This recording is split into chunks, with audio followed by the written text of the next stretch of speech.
Hello, I'm Jake Backus. I'm Head of Sustainability for Seacourt Limited. So my top 4 things that any company can do to reduce their carbon and climate impact. The first, easiest, lowest cost, highest carbon reduction action which just about any company can take is to switch to a renewable energy contract.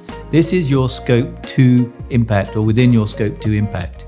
Secondly, most companies' largest carbon and environmental impacts are within their supply chain. It's important for you to have some influence with your supply chain and make your expectations known to them and share your values with your supply chain and put in place a supplier code of conduct. And then to support your supplier code of conduct, you can have internally your sustainable purchasing guidelines, and your team can then also have the recommended suppliers which meets your sustainability needs. So what about your Scope 1 impacts, those which are directly related to your business? Of course, you can put in place LED lights, energy efficiency, and find lower carbon alternatives, but perhaps one of the most strategic strategies that you can take is to become a B Corp or beneficial corporation. We'll cover B Corps later in this series. So in the meantime, it's very important for you to measure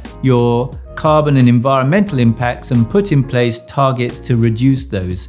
Because if you are behind what other companies are doing and the rest of society and the UK government, you might be seen as a drag. So the UK government has set a target to cut carbon by 78% by 2035 and to become carbon neutral by 2050. Those impacts which you can't avoid, you can offset, but this is a complex subject for which you might want to take some advice. Carbon offset is not permission to pollute, and you need to have done as many carbon reduction initiatives in advance if possible. And just planting trees is not going to be enough. They take 20 to 30 years to capture the carbon, and after 100 years or at the end of their life, they will release that carbon back into the atmosphere.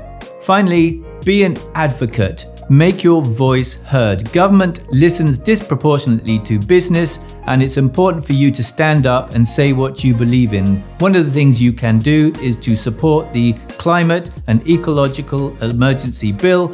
If you'd like some details, please get in touch.